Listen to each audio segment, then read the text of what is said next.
Guys, we're back with Miss Macmillan's videos. This is 11.1 as well as 11.2 because we've actually already done 11.1 and 11.2 in our unit 4. It's ratios, proportions, percents. So we're just going to do a little review tonight. So a proportion is an equation that states two ratios are equal. These are two new vocab words, extremes and means. It's just talking about the diagonals. This diagonal it calls the extremes. This diagonal it calls the means. So that's all it's talking about when it says extremes and means. When we're solving a proportion, we're finding the value for the variable that's in it. So we're solving for x still. And an extraneous solution is one that we might solve for and we might get it, but when we plug it in, it doesn't actually work out. So that's kind of like extraneous. It's like an extra solution that doesn't actually work. So go ahead and pause and copy down the vocab. And I'm going to keep going. Okay, so we have a couple properties of proportions. Two ratios are equal, or if two ratios are equal, then their reciprocals are also going to be equal. That means I can flip 2 over if I want. Okay, so if I have A over B is equal to C over D, I can flip it over and get B over A is equal to D over C. You just have to make sure you flip both of them. So if 2 over 3 is equal to 4 over 6, when I flip those and I get 3 over 2, it's equal to 6 over 4. Saying the cross product property is really useful. And it says the product of the extremes, remember that A and D, is also equal to the product of the means, which are B and C. So we can cross multiply those diagonals. A times D is equal to B times C. So in this example, 2 times 6, which is 12, is equal to 3 times 4, also 12. So now we're going to use this reciprocal property to solve 4 over y is equal to 3 over 7. Well, it'd be kind of more useful to have the y on top. Okay, sometimes we want it more on top. And so I can say, instead of 4 over y, I'm going to flip it, get y over 4 is equal to 7 over 3. Because if I flip one, I have to flip the other. Now, to get rid of that 4 on the bottom, I can multiply both sides by 4. Which gives me a y, since those cancel out, each equals, well, 7 over 3 times 4 is the same as times 4 over 1. 7 times 4 is 28. So then I get 28 over 3. And that's all I can do. And so our answer, and if you want, you can change it to decimal. I don't like changing it to a decimal, so I'm just going to leave it as y equals 28 over 3. And then when you check, make sure we substitute 4 over 28 over 3, since that's my answer. So I'm plugging in for y there. So before I had 4 over y, and now that became 4 over 28 over 3, which is when I divide by a fraction, it's the same as multiplying by the reciprocal. So that's the same as 3 over 28, which is 12 over 28, which simplifies to 3 over 7, which was my original. Okay, so make a note of that over here.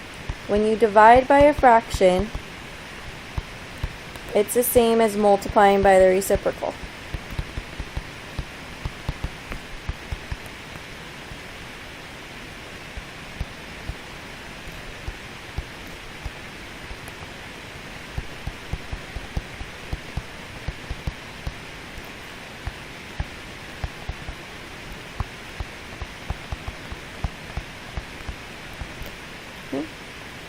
So scrolling down.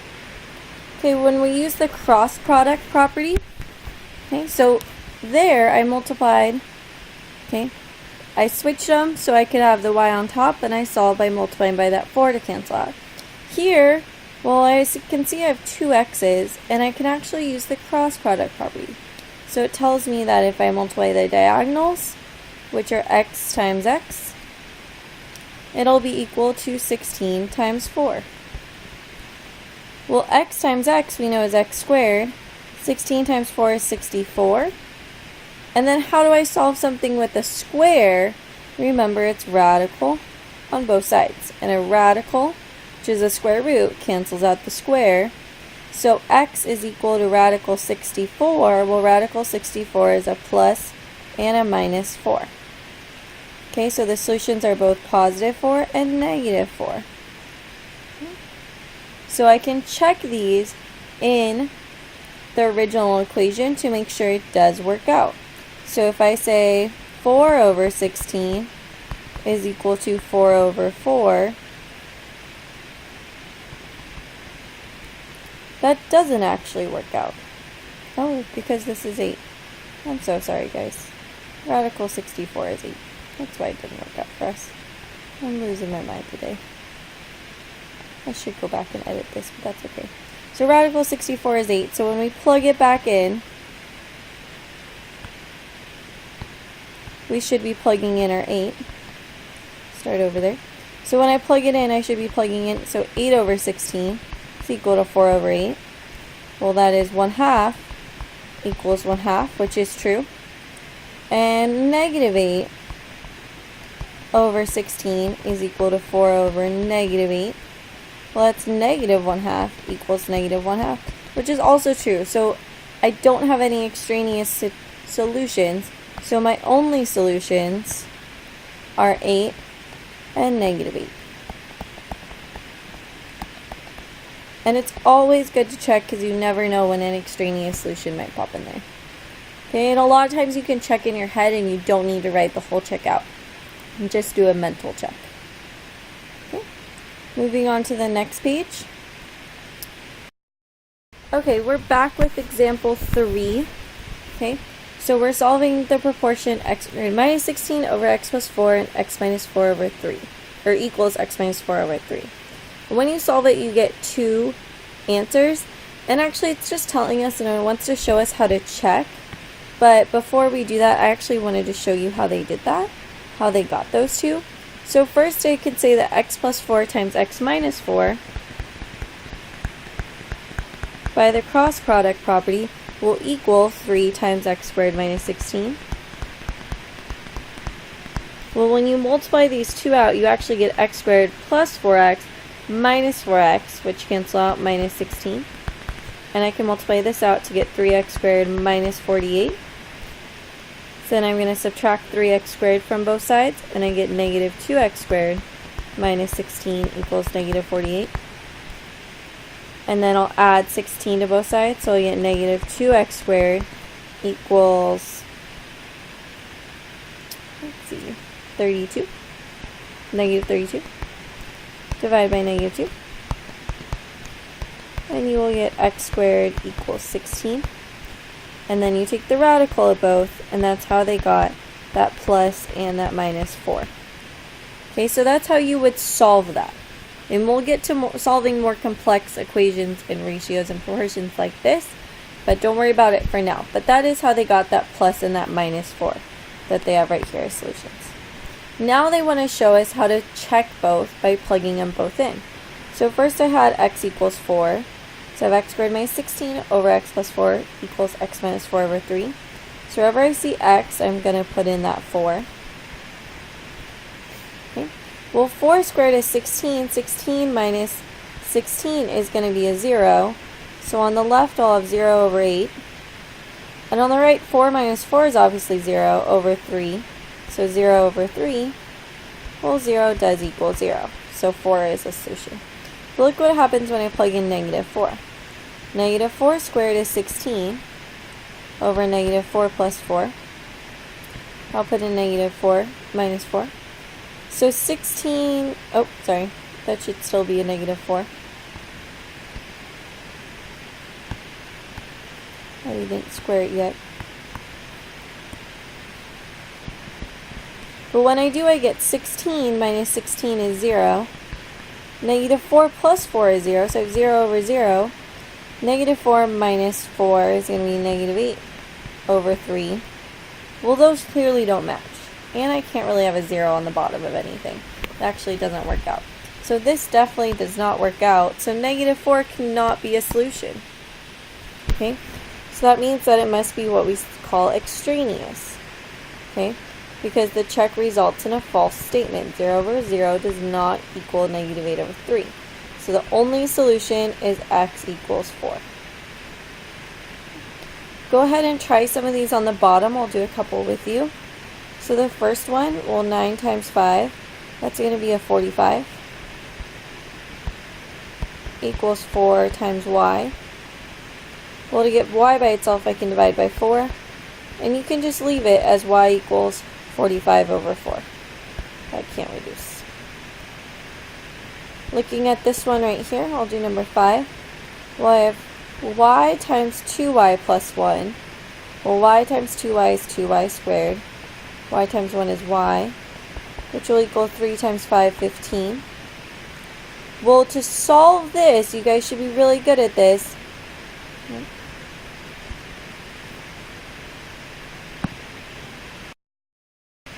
Okay, to solve number 5, you guys should be really good at this. Okay, I cross multiply both sides. I need to get 0 on one side, and then I can factor. So I can get 2y squared plus y minus 15 equals 0. Okay, I'm actually going to move it over here because I don't have a lot of room.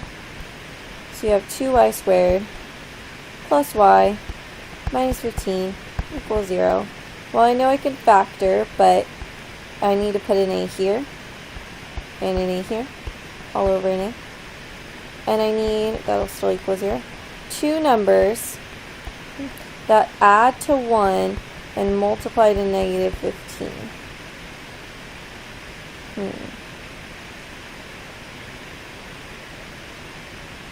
It's going to be a tough one. Oops, sorry, multiply to negative 30, that's why. Well, I know negative 3 and 10 don't work. What about negative 6 and 5, or positive 6 and negative 5? That works. Forgot to do my AC in the beginning. Well, 6 and negative 5 will work, so I'll have negative 5 and a positive 6.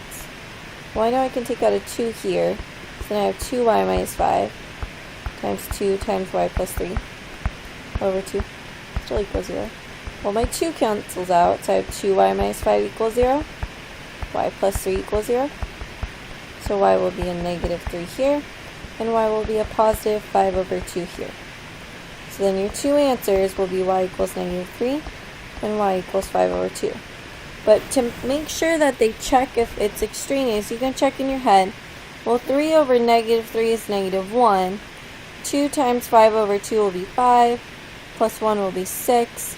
6 over 5 does not equal negative 1, so this actually does not work out. What about 5 over 2?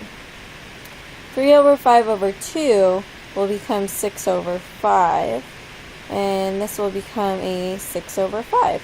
So 5 over 2 does work in the check, so it is your only answer. Negative 3, when you plug it in, does not work, so 5 over 2 is your only answer. Negative 3 would be extraneous. Okay. Go ahead and try 2, 3, 4, and 6 on your own. This isn't the end of the video. I actually forgot that we also are doing some notes on 11.2 at the end on percentage. So go ahead and flip to those. So you guys should remember to do this. One hint is you can go is over of equals percent over 100. Okay. You can also write your percent as a decimal and multiply.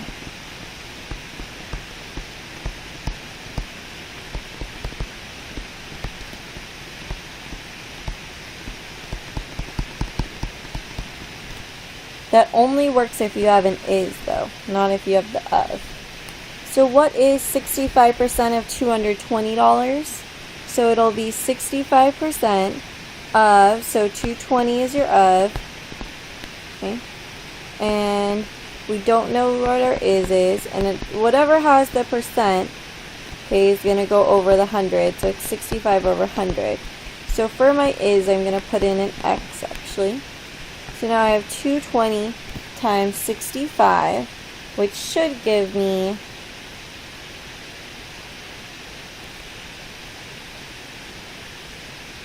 a 14,300. But that equals 100x. So when I divide by 100, I multiplied here, I should get x equals 143. So 143 is 65% of 220.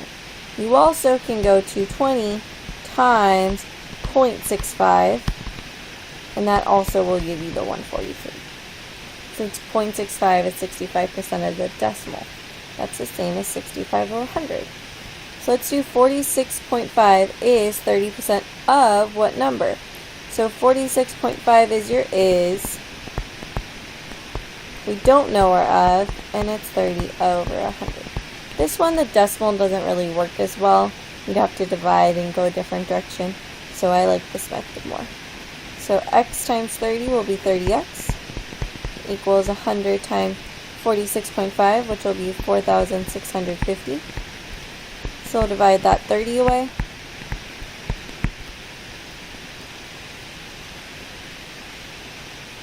And you get x equals 155.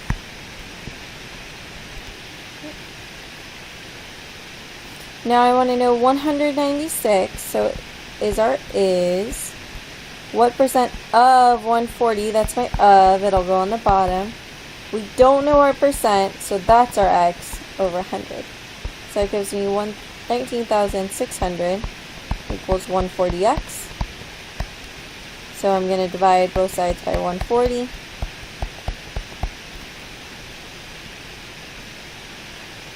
And I get x will be 490. Okay.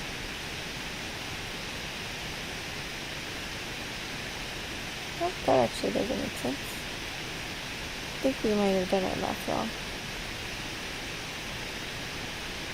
The calculator's not being my friend. Sorry, guys.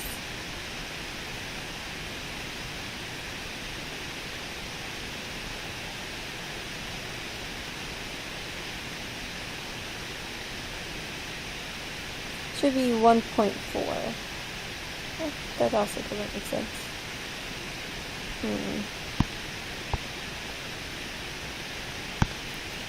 This part makes sense. I'm sorry guys, I'm trying to use the iPhone calculator here. Clearly it has its limitations.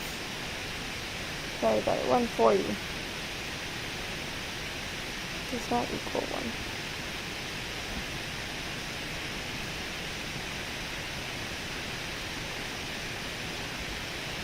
1.4. So x equals 1.4, or 140 actually.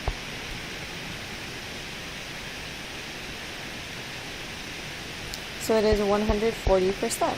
Maybe that's why my calculator is reading out. It's too many 140s. But it'll be 140%, which is what you get when you divide these two. And now women make up 45% of the students at a college. If there are 2,160 female students, how many total students are there? Okay, so that means 2,160 of that total number accounts for 45%, so 45 over 100. So we have 45x is equal to 216,000. So I can divide it out.